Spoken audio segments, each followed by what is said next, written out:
Hello everyone, it's Natanya here and welcome back to the Pink Chair Conversations. So last week I celebrated 4 years into running my business and I wanted to have a sit down with you guys and chat about 5 things I feel you need to consider when it comes to running your own business. I've had my own share of mistakes and lessons and I thought that these 5 things will be able to give some light into what goes into running a business. So let's get into it. So my first point is client management. So as you know, managing clients can be quite a daunting experience, especially if you don't have a system in place. So I have spoken about my system that I have when it comes to onboarding and working with clients. You can check out that video in my playlist. So what I'm going to share here under this point is that you guys need to explore and do some research in terms of how you need to be managing your clients. From the first encounter that you have with someone who comes in to inquire about your services, the emails you receive, the social media queries that you might be receiving as well, there has to be a system in place. And the reason you have a system is just for your peace of mind, but also at the same time giving your potential customer a good experience even before they work with you. And then when you do have that client as someone that you are servicing, that experience also needs to be very, very thoughtful and good for the other person and good for you too. So there are 3 things that you need to take note of. And the first one is creating a funnel that you will be able to manage your queries from. By funnel, I'm basically meaning channels. So this could be limiting them from saying you just want queries via your Instagram or your WhatsApp number or an email. Just make sure that you have 1 or 2 that you'll be able to send clients to if they want to get in contact with you. That's the first one. The second one is your email.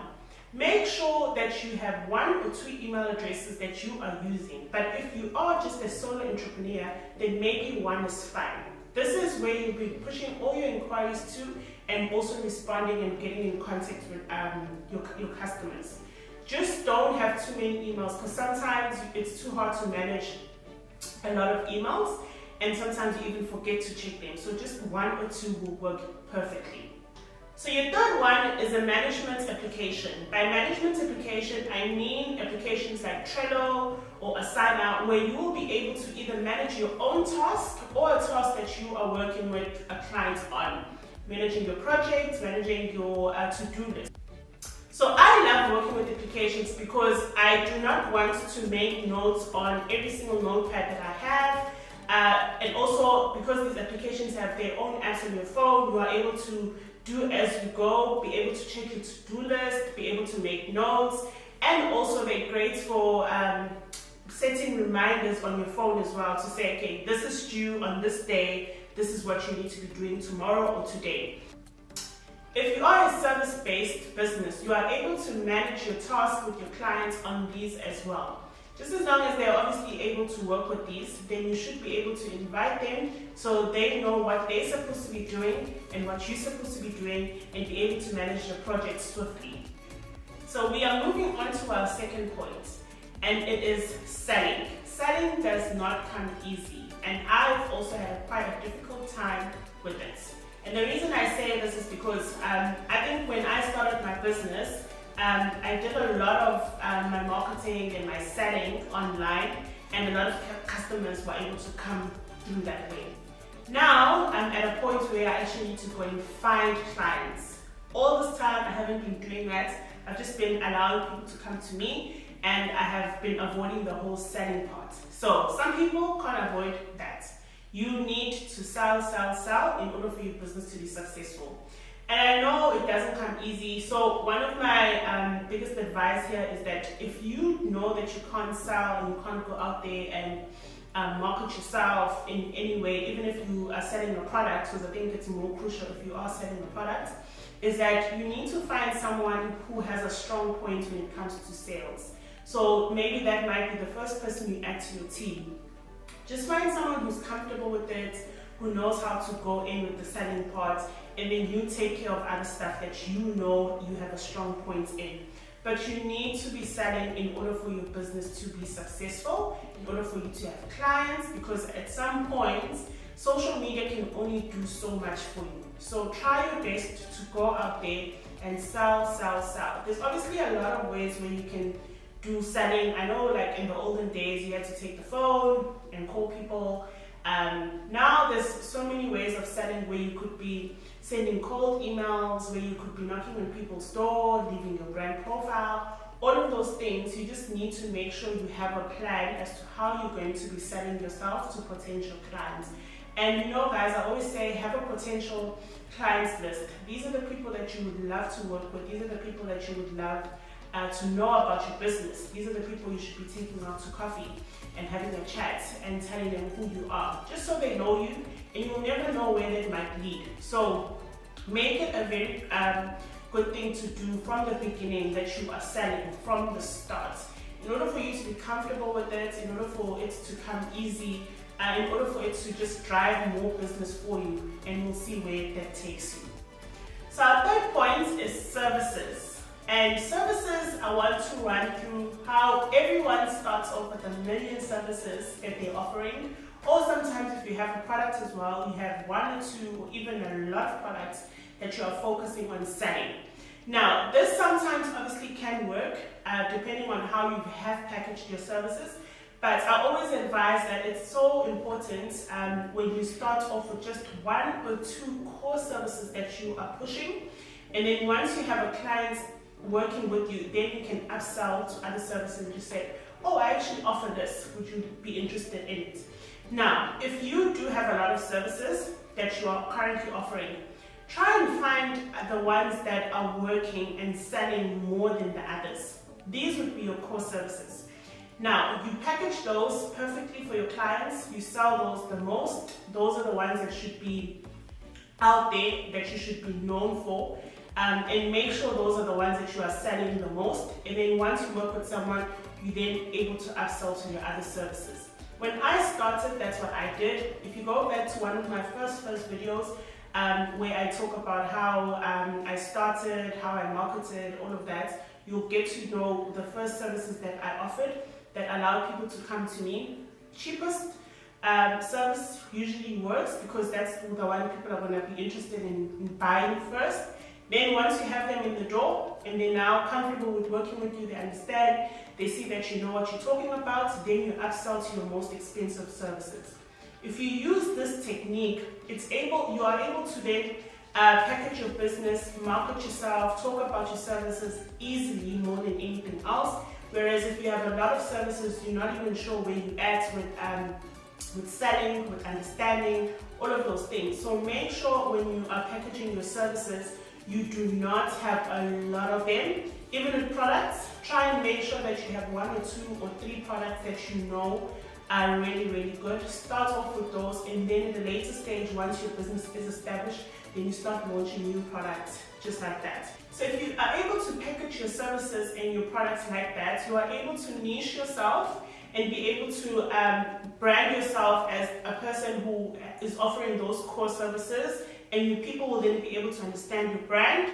Now that we've spoken about our services, we are moving on to another tricky topic, pricing.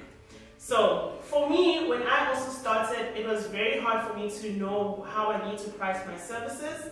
But what I did is I did a lot of research. So with research, you are able to see what other competitors are charging. You are able to check for your experience in that industry, how much you're supposed to be charging. There's quite a few websites where you can get that information. I'll try and link them below for you to be able to see that. And I think we have discussed pricing before in one of my videos as well, so just check that out. Now, with pricing, there's obviously a lot of, it's uncomfortable to talk about money for some of us. So when it comes to pricing, you first have to know what you are charging. Do thorough research so you know that you're not underpaying yourself and overcharging your customers. That's the first thing I think you need to know of. Now, once you have your pricing, the next thing that you need to do is you need to get comfortable in telling people how much you are charging. Now, a lot of times, obviously, as a small business, you might feel as if you don't have the experience, oh, I'm just new in the industry and I shouldn't be charging this price. And some clients will obviously want to narrow down the pricing and then say, can we go down to this? And you'll be like, okay, let's do that, because obviously you knew and you want money. Try and avoid that. When you have a price set, make sure whoever's coming to you, you are confident in saying, this is what I'm charging, and if you cannot obviously pay that, you first discuss it. And if you feel as if maybe the work is too much and you can't go down with it, then just let the client go. Sometimes it's not worth doing that, because sometimes clients will come with their peanuts and then you have to do so much work, and then you end up not seeing even why you are getting paid that amount or why you even took this job. Try and avoid it as much as possible. So set your pricing, be comfortable in telling people what is your pricing, and then also be able to see if this is worth taking it at that price. Because I know sometimes you have to negotiate, guys. You are going to find people who say, this is my budget, look at the budget, is it worth it? If not, then just let the client go. It's not worth it at some points, because some clients do come with a headache. So my last point is the emotional toll that comes with running a business. A lot of people don't tell you this, guys, but trust me, running a business is tiring. It might look nice, obviously, when we are sharing on social media and you are hearing success stories, but it really comes with a lot of emotional toll, especially if you are running the business on your own for a while. When I started, I also started as my own person. I had no team, I had no one. And a few months into it, I started receiving clients, and then in a year or two, I had my biggest clients. And that's when was the first time I actually got to experience like anxiety when it came to running a project, because the project was quite big. We had to deliver a lot of things within a few months because there was a tight deadline, and I was not resting. I had to wake up every single day, make sure that we are on top of things with some of the freelancers that I was working with, because I didn't have a team at that point. I wasn't sleeping well because obviously anxiety, sometimes late nights, all of those things. And sometimes when you do that and you're not resting, you can crash. You start feeling sick, and because obviously you're your own boss, you're not going to take sick leave, So it really comes with a lot of things that you might not necessarily realize. But one thing I always say is that you need to be able to take breaks. So after that, I basically learned a lot when it came to resting, that you need to take a few days away from work where you're just not doing anything, where you're not stressing about clients' work, where you're just sleeping. Because I know with entrepreneurs, sometimes you don't sleep. And sometimes if you are already juggling a 9 to 5 and your side hustle, after work, you still have to go and sit at home and work. So you need to try and do that. So what I've learned is, before, when I was still alone, I used to take Mondays off. So maybe as a small entrepreneur, you can also do that, where you take maybe 1 day off and you have like a 4-day week instead of a 5-day week, where you just rest and you don't do anything. Don't open your laptop, don't take calls about work, do none of that. Try and maybe even take yourself out. Just do those things and see how it might help you, obviously, in order to refresh your mind, because you do not want to find yourself crashing. And then what I do now, I still work a 5-day week, but what I'll usually do is I'll have time in the year where I'll take maybe a week off, where I'll do maybe I'll go on a holiday, or I'll just be at home and do nothing. Just give yourself that time off, because you do not want to find yourself sick and you're crashing and you can't attend to what you need to be attending when you should be doing that, So try and remember that. And entrepreneurship is quite hard, guys. So try and have people that you bounce ideas off with, someone who you'll be able to sit and talk to, that you can trust, obviously, with your feelings and your stress and your emotional toll. Try going to therapy. Try and see how you're going to ease yourself off the stress and be able to handle the things. Because for us, some of us, you have a whole team that you need to take care of, and come month in, you're already buzzing with stress. So you do not want to get to a point where mentally you're not okay, emotionally you're not okay. So that would be my best advice as we are closing off. So there's obviously a lot of things that you realize once you've started running your own business. If you're just like me and have your own points, I'd love to hear about them. Share them in the comments below, and I'd love to engage so we can learn from each other. Until next time, bye!